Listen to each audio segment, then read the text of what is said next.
Datanglah padaku, diam di hatiku, jadikan aku baitmu.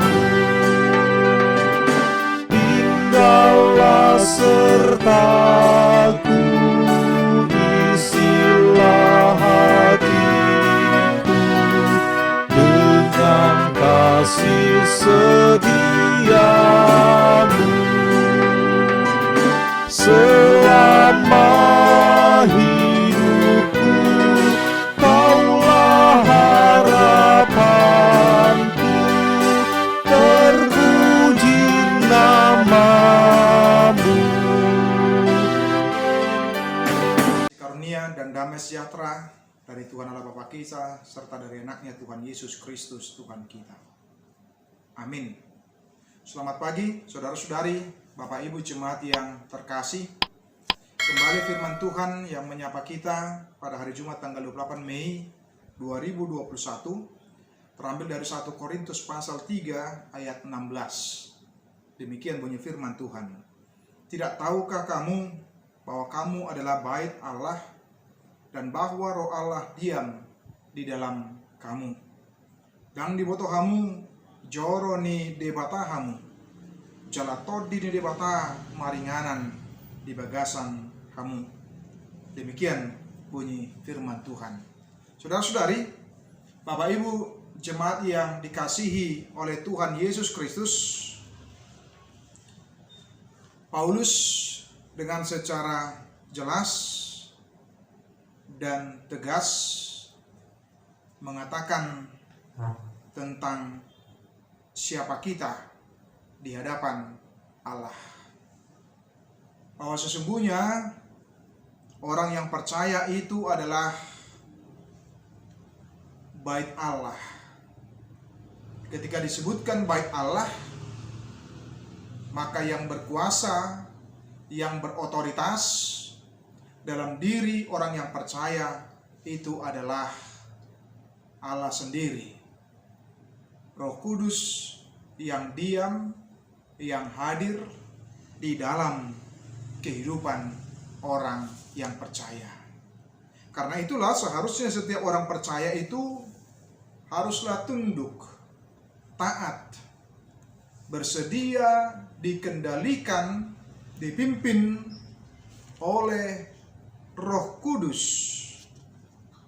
Karena Dia yang menjadi pengendali kehidupan kita, dan kita pun bersedia untuk dituntun melakukan apa yang dikehendaki oleh Tuhan di dalam kehidupan kita. Di dalam nats ini justru terlihat bukan seperti itu yang diperlihatkan oleh jemaat yang ada di Korintus pada waktu itu.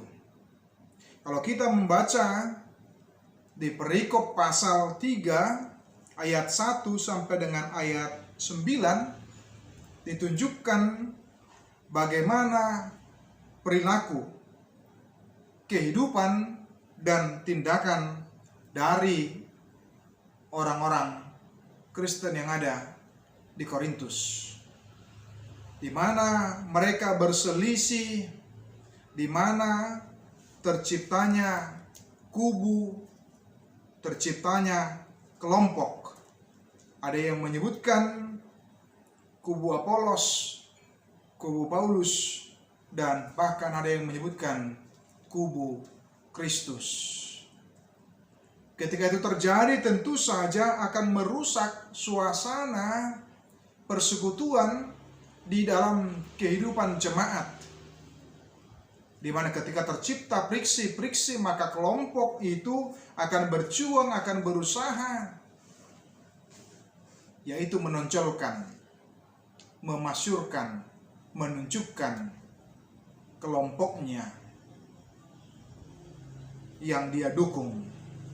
Oleh karena itulah Paulus mengingatkan bahwa kalau seperti itu yang terjadi, maka yang terjadi adalah upaya saling menjatuhkan, upaya saling memburuk-burukkan, menjelek-jelekkan satu dengan yang lain oleh karena adanya pengkotakan-pengkotakan.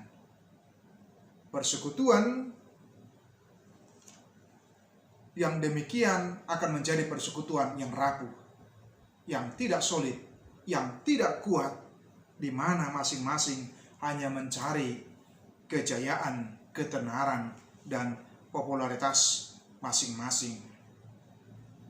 Itulah ciri tanda orang yang tidak dihinggapi oleh Roh Kudus dalamnya, di mana hanya mengedepankan dirinya atau mengedepankan kelompoknya, mengedepankan kubunya, dan tidak melihat kepentingan jemaat yang lebih besar, yang seharusnya hidup saling menopang dan saling mendukung. Karena itulah Paulus mengingatkan, tidak tahukah kamu bahwa kamu adalah bait Allah, dan bahwa Roh Allah diam di dalam kamu. Dan ayat 17 disebutkan lagi, jika ada orang yang membinasakan bait Allah, maka Allah akan membinasakan dia. Sebab bait Allah adalah kudus, dan bait Allah itu ialah kamu. Barang siapa yang berupaya mencabik-cabik, merusak, menghancurkan persekutuan orang yang percaya, maka lawannya adalah Allah itu sendiri. Allah tidak menghendaki terjadinya kelompok, Allah tidak menghendaki terjadinya kubu, Allah tidak menghendaki terjadinya friksi-friksi, tetapi Allah menghendaki kesatuan sebagai bait Allah. Ketika hidup sebagai bait Allah, maka itu berarti merupakan satu kesatuan yang tidak bisa terpisahkan antara satu dengan yang lain. Persekutuan akan menjadi kuat ketika di dalamnya ada kesatuan, dan kesatuan itu tercipta oleh karena Roh Kudus yang berkuasa, yang berotoritas, baik secara pribadi maupun secara persekutuan di tengah-tengah persekutuan kita itu sendiri. Karena itu,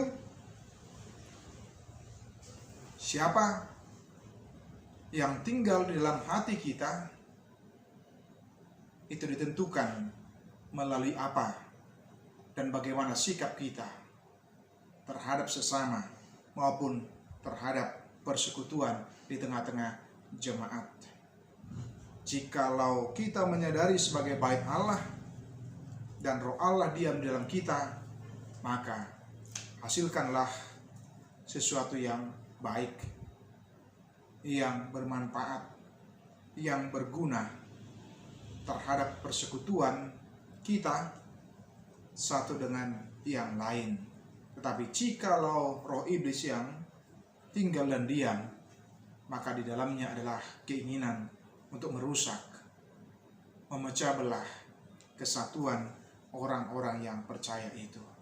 Karena itu, roh siapakah yang diam di dalam hati dan di dalam diri kita? Tuhan Yesus memberkati kita semua. Amin.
kami yang di surga, dikuduskanlah namamu, datanglah kerajaan-Mu, jadilah kehendak-Mu di bumi seperti di surga.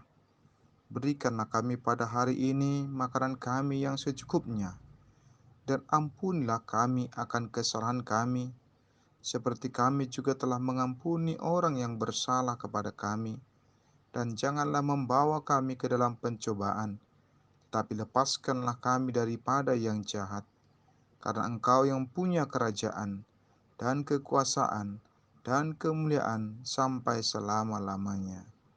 Amin.